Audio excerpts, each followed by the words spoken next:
वाटाणा आणि बटाटा यापासून तुम्ही भरपूर रेसिपी केल्या असतील, पण खात्रीने सांगतेय ही रेसिपी कधीच केली नसेल.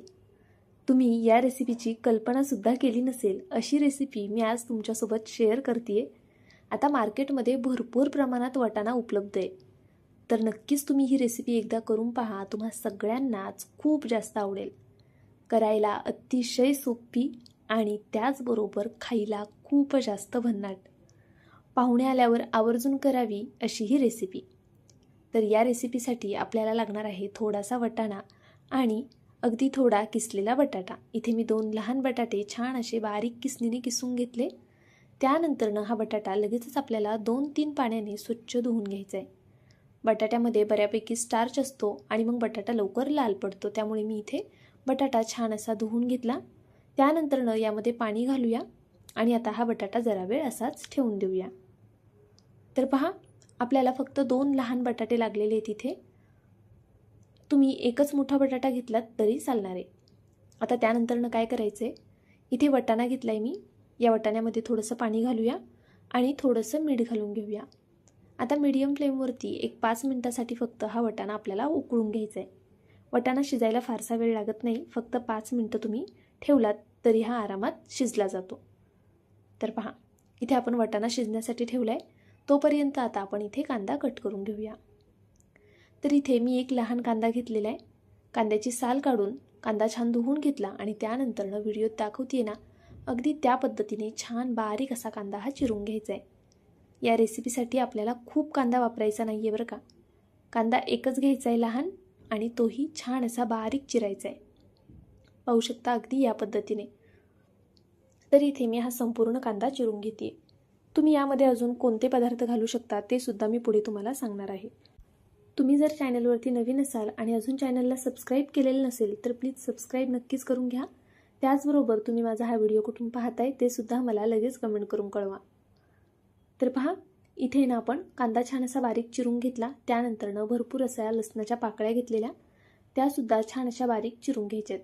तुम्ही हवं तर लसूण ऑन ऑफ मोडवर मिक्सरला दरदरीत असा फिरवून घेतलात ना तरीसुद्धा चालणार आहे. पण हा लसूण थोडा आहे आणि मग तो व्यवस्थित असा बारीक होणार नाही, त्यामुळे मी शक्यतो असा चिरून घेते. तर पहा, मी इथे संपूर्ण लसूण याच पद्धतीने असा चिरून घेतलेला आहे. छान असा जमेल तितका बारीक आपल्याला ओबडधोबड असा हा चिरून घ्यायचा आहे. त्यानंतरनं काही हिरव्या मिरच्या घेतलेल्या आहेत. आता पहा, इथे मी ना 4 हिरव्या मिरच्या घेतल्यात. ह्या मिरच्या तिखट आहेत. जर तुम्ही कमी तिखटाच्या मिरच्या वापरत असाल तर तुम्हाला मिरची जास्त लागू शकते, किंवा जर लहान मुलांसाठी करताय तर एकच मिरची घातलीत तरी चालेल. तुमची मुलं जर तिखट खात असतील तर जास्त मिरची घातलीत तरी चालेल. म्हणजे थोडक्यात काय, मिरची तुम्हाला तुमच्या आवडीनुसार कमी जास्त करायची आहे. एका मिरचीचे अशा पद्धतीने मी 4 भाग करून घेतले. त्यानंतरनं ही मिरची अशी बारीक चिरून घ्यायची, म्हणजे जरी दाताखाली आली ना तरी तिखट जाणवत नाही. तर पहा, या पद्धतीने मी छान अशी मिरची बारीक चिरून घेते. अगदी बारीक चिरायची अशी. तर चला, आता आपली मिरचीसुद्धा चिरून झालेली आहे. आता काय करायचं, आपल्याला एक वाटी घ्यायची आणि यामध्ये ना आपल्याला कॉर्नफ्लॉवर घालायचे. जर तुमच्याकडे कॉर्नफ्लॉवर नसेल किंवा तुम्हाला कॉर्नफ्लॉवर वापरायचं नसेल तर तुम्ही कॉर्नफ्लॉवरऐवजी गव्हाचं पीठ, तांदळाचं पीठ, ज्वारीचं पीठ, बाजरीचं पीठ किंवा बेसन पीठसुद्धा घेऊ शकता. आता याच पिठामध्ये ना आपल्याला चवीनुसार मीठ घालून घ्यायचे. मीठ थोडं बेतात घालायचं. त्यानंतरनं मी इथे जिरे पावडर घालून घेतलेली आहे आणि पांढरे तीळ. जर तुमच्याकडे जिरे पावडर नसेल तर अखंड जिरे घातलेत तरी चालेल, किंवा मग स्किप केलेत तरीसुद्धा चालेल. इथे मी जिरे पावडरसुद्धा घातलेली आहे आणि जिरेसुद्धा घालून घेतले. आता पहा, यामध्ये आपण थोडंसं पाणी घालायचं आणि अशा पद्धतीने हे छान असं मिक्स करून घ्यायचं. पिठामध्ये पाणी घालत असताना अगदी थोडं थोडं करून घाला, म्हणजे पीठ एकदमच पातळ होणार नाही आणि याच्या गाठीसुद्धा होणार नाही. तर पहा, अशा पद्धतीने मी छान असं हे पाणी घालून मिक्स करून घेते आणि हे मला जरा घट्टसर वाटतंय, त्यामुळे मी यामध्ये अजून थोडं पाणी वाढवणार आहे. आपल्याला ही स्लरी आहे ना खूप अशी घट्ट ठेवायची नाही आहे, थोडीशी पातळच करायची आहे. पाहू शकता, अगदी या पद्धतीने थोडी अशी पातळ ही स्लरी आपण तयार करून घेतली, अगदी अशी. तर चला, आता आपण ही स्लरीसुद्धा जरा वेळ बाजूला ठेवूया आणि पुढची तयारी करून घेऊया. नेहमी आपण पोहे उपमा करतोच, पण कधीतरी ही रेसिपीसुद्धा करून पहा. करायला सोपी आहे, फार काही साहित्य लागत नाही. एकदा वाटाणा शिजवून घेतला ना की मग पुढची प्रोसेस अगदी पटपट होते. तर पहा, इथे आपला वाटाणा शिजेपर्यंत आपण बाकीची तयारीसुद्धा करून घेतली आणि त्यानंतरनं आपला वाटाणा आता शिजलेला आहे व्यवस्थित. हा मी पाणी काढून एका भांड्यामध्ये काढून घेतलेला आहे. आपल्याला यामध्ये पाणी घालायचं नाही आहे. पाणी न घालता अशा पद्धतीने हा वाटाणा मॅश करून घ्यायचा आहे. निथळून घ्या आणि त्यानंतरनं असा हा मॅश करून घ्या. जर तुमच्याकडे मॅशर नसेल ना असं, तर तुम्ही तांब्याने किंवा पेल्याने सुद्धा हा मॅश करू शकता. आता पहा, हे सर्व छान असं मॅश करून झालं की त्यानंतरनं यामध्ये आपल्याला किसलेला जो आपण बटाटा ठेवला होता तो घालायचा. हा बटाटा धुवून ठेवल्यामुळे पहा अजिबात लाल वगैरे पडला नाही आहे. आता यामध्ये परत मी जिरे पावडर घालून घेते. त्यानंतरनं कट केलेली हिरवी मिरची आणि लसूण घातलेला आहे. सोबतच जो आपण कट करून ठेवलेला कांदा होता ना तो घालून घ्यायचा. जर तुम्हाला इथे हिरवी मिरची वापरायची नसेल तर तुम्ही मिरे पावडर वापरलीत किंवा मिरची पावडर वापरली तरीसुद्धा चालणार आहे. आता त्यानंतरनं इथे मी ब्रेडचे काही तुकडे अशा पद्धतीने घेणार आहे. म्हणजे आपल्याला अखंड ब्रेड घ्यायचा आहे आणि अशा पद्धतीने तो तोडून घ्यायचा आहे. तर इथे मी 4 ब्रेडचा वापर करते. जर तुमच्याकडे ब्रेड नसेल ना तर तुम्ही थोडेसे पोहे भिजवून ते सुद्धा यामध्ये वापरू शकता. पोह्यामुळे किंवा ब्रेडमुळे आपल्या या पदार्थाला बाइंडिंग छान येणार आहे. त्यामुळे इथे पोहे किंवा ब्रेड आपल्याला वापरायचे आहेत. आता ब्रेड प्रत्येकाकडे घरामध्ये अवेलेबल असेलच असं नाही, तर तुम्ही अशा वेळी पोह्यांचा वापर नक्कीच करू शकता. तर पहा, इथे मी सगळे ब्रेड अशा पद्धतीने हाताने कुस्करून घेते. जर पोहे वापरत असाल ना तर ते छान भिजवून घ्या आणि त्यानंतरनं मस्त असे मॅश करून यामध्ये घालून घ्या. तर इथे मी 4 ब्रेड अशाच पद्धतीने मॅश करून घातलेले आहेत. आता ब्रेड आहेत त्याला थोडंसं पाणी लागेल म्हणून मी हातावरती अगदी थोडं पाणी घेऊन हे छान असं मळून घेणार आहे. पण त्यापूर्वी आपण यामध्ये ना चवीनुसार मीठ घालून घेऊया. आता पहा, यामध्ये मीठ घालून झालेलं आहे. आपण हे छान असं एकजीव करूया. हे संपूर्ण मिश्रण छान असं हाताने मळून घ्यायचे आणि त्यानंतर यामध्ये अजून एक महत्त्वाचा जिन्नस घालायचा आहे. पण त्यापूर्वी मी हे छान मळून घेते. जर तुम्ही ब्रेड स्किप केला ना फक्त आणि जर पोहे वापरले ना तर ही रेसिपी आपली अजून जास्त हेल्दी होईल. आणि हां, तुम्ही यामध्ये गाजरसुद्धा किसून घालू शकता, कोबीसुद्धा अगदी बारीक चिरून घालू शकता किंवा इतर ज्या कोणत्या भाज्या तुमच्याकडे अवेलेबल असतील, पालक वगैरे ज्या तुम्हाला भाज्या यामध्ये घालायच्या आहेत त्या नक्कीच तुम्ही यात वापरू शकता. तर पहा, मी हे सर्व छान असं हाताने मिक्स करून घेतलं. ब्रेड आपला छान असा मळून कुस्करून घेतलेला आहे मी छान. त्यानंतरनं 2 मोठे चमचे आपल्याला यामध्ये बेसनपीठ घालायचे. बेसनपीठ नक्की घाला. बेसनपीठामुळे आपल्या या पदार्थाला बाइंडिंगसुद्धा येईल आणि हा जो पदार्थ आहे ना तो तयार केल्यानंतरनं तुटणार वगैरे नाही. तर पहा, इथे मी बेसनपीठ घालून आता हे छान असं एकसारखं मळून घेते. हे पीठ ना थोडं सैलसरच असतं, घट्टसर मळू नका. जर हा पदार्थ तुम्ही जरा घट्टसर मळलात ना तर तो खाताना असा राट लागेल. म्हणजे जसं की नाही का, तो अजिबातच असा हलका फुलका होणार नाही, त्या पद्धतीने होईल. त्यामुळे हे पीठ जरा सैलसर मळा. आता मी इथे हाताला थोडं तेल लावून घेतले आणि अशा पद्धतीने आता याचे कटलेट करते. तर पहा, मी तुम्हाला ना वेगवेगळ्या प्रकारचे कटलेट दाखवणार आहे.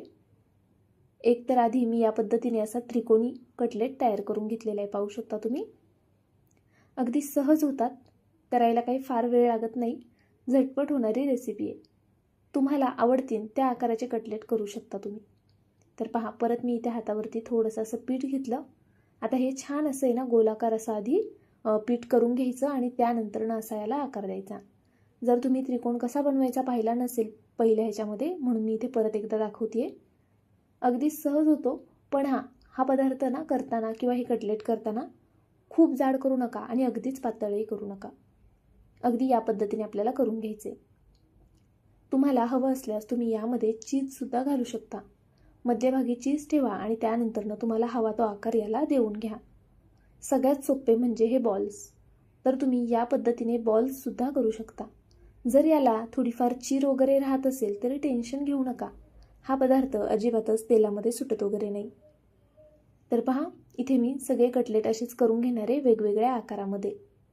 तुम्हाला जरा आयडिया यावी म्हणून मी इथे वेगवेगळे आकार दाखवते. म्हणजे तुम्हाला जो आवडेल त्या आकारामध्ये तुम्ही हे कटलेट बनवू शकता. तर पहा, असे लमकुळेसुद्धा कटलेट तुम्ही तयार करू शकता. अगदी सहज होतात की नाही. तर इथे मी सगळे कटलेट अशाच पद्धतीने वेगवेगळे असे करून घेते. तोपर्यंत तुम्ही जर अजूनही व्हिडिओला लाईक केलं नसेल ना तर व्हिडिओ आवडला असेल तर नक्की लाईक करा. हा पदार्थ आहे ना तळून कसा होतोय ना ते नक्की पहा. ते केल्यानंतरनं मला खात्री आहे तुम्ही नक्कीच हा पदार्थ करालसुद्धा आणि खालसुद्धा. हा व्हिडिओ जेव्हा तुम्ही संपूर्ण पाहाल ना तुम्ही लगेच ही रेसिपी करायला घ्याल. कारण याचा शेवट खूप कमाल आहे. तर पहा, इथे आपले जे नॉर्मल कटलेट असतात ना नेहमीचे, अशा पद्धतीने गोल आणि मग चपटे, तर या पद्धतीचे कटलेटसुद्धा तुम्ही इथे करू शकता. आता वाटाण्याचा सीझन आहे, वेगवेगळ्या प्रकारचे कटलेट आपण ट्राय करत असतो.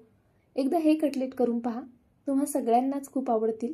आणि खरं सांगते, हे ना 3-4 कटलेट खाल्ले ना तरी असं नाश्त्याला पोट आपोआप भरून जातं, कारण यामध्ये ब्रेडसुद्धा आहे आणि काही भाज्यासुद्धा आहेत.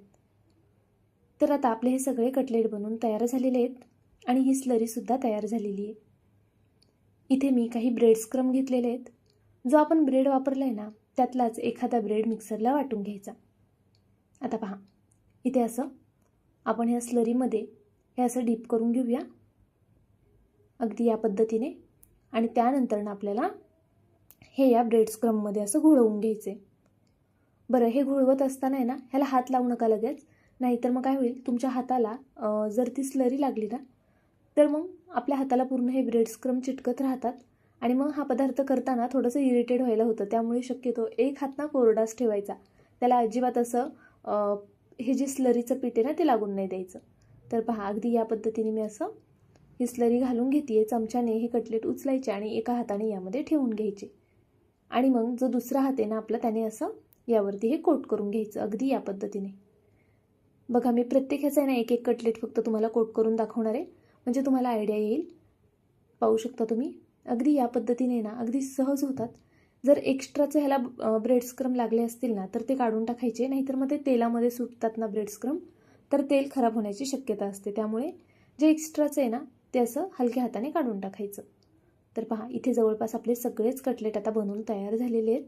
या पद्धतीने तुम्ही नक्की करा, सगळ्यांना फार आवडतील. जर ब्रेड स्क्रम नसेलच तर तुम्ही जर तुमच्याकडे सोयाबीन असेल ना तर ते सुद्धा मिक्सरला फिरवून इथे वापरू शकता.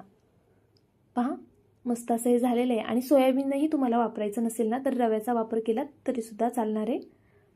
इथे आपले सगळे कटलेट बनवून आता तयार झालेले आहेत. पहा, तर चला आता तळायचे कसे ते दाखवते. तुम्ही हे कटलेट ना एका दिवसापुरते स्टोअर करून फ्रीजमध्ये ठेवू शकता. जास्त दिवस ठेवू नका, खराब होतील. एका दिवसासाठी ठेवू शकता. इथे मी तेल छान असं गरम करून घेतले. तेलामध्ये एक एक करून कटलेट आपल्याला सोडून घ्यायचेत. गॅस इथे मी मीडियम टू हाय ठेवलेला आहे. मीडियम टू हाय फ्लेमवरच आपल्याला हे कटलेट संपूर्ण तळून घ्यायचेत. गॅस जराही बारीक करायचा नाही. जर तुम्ही गॅस बारीक केला तर हे कटलेट तेल पिऊ शकतात. यामध्ये आपण ब्रेडचा वापर केलेला आहे, त्यामुळे जर गॅस बारीक असेल ना तर नक्कीच हे कटलेट बऱ्यापैकी तेल पितील. पण जर तुम्ही मोठ्या गॅसवर हे कटलेट अशा पद्धतीने तळून घेतले ना तर हे अजिबातच तेल पिणार नाही. तर पहा, हे कटलेट थोडे असे सेट झाले की त्यानंतरनं याला पलटी करायचं. तोपर्यंत अजिबात याला झाऱ्या लावायचा नाही.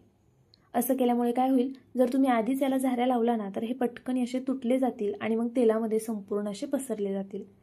त्यामुळे शक्यतो याला एका साईडने जरा सेट होऊन द्यायचं आणि मग हे पलटी करायचे. आता यामध्ये तसं बघितलं तर सगळे पदार्थ शिजलेले आहेत, फक्त बटाटा आणि बेसनपीठ कच्चे. मोठ्या गॅसवर तळून घेतलेत ना तरी आरामात बटाटा आणि बेसनपीठ शिजलं जातं. पहा, मस्त असा रंग आलेला आहे. याचा जेव्हा तुम्ही आवाज ऐकाल ना तेव्हा खात्रीने सांगते ही रेसिपी करायला घ्याल. अशा छान रंगावरती हे तळून घ्यायचे. असा छान डार्क रंग येऊ द्या. जर तुम्ही रंग हलकासा असताना हे काढून घेतले ना तर मग हे मऊ पडतील आणि जर अशा डार्क रंगावरती तळलेत ना तर तासनतास छान कुरकुरीत राहतील, याची मी तुम्हाला गॅरंटी देते. पहा, आता मी इथे संपूर्ण हे कटलेट असे निथळून काढते तेलातनं. हे कटलेट अजिबातच तेल पित नाहीत, त्यामुळे नक्कीच तुम्ही लहान मुलांसाठी सुद्धा करू शकता. लहान मुलांसाठी जर करत असाल तर ब्रेडऐवजी पोहे नक्की वापरा. पहा, मी इथे आता संपूर्ण कटलेट या पद्धतीने काढून घेते. तर आपले सगळे कटलेट इथे तयार झालेले आहेत. जर यामध्ये चीज असेल ना तर मुलं खूप खुश होतात, तर नक्कीच तुम्ही यामध्ये थोडंसं चीजसुद्धा घाला. तर पहा, अप्रतिम असे कटलेट झालेत. आता आवाज ऐका.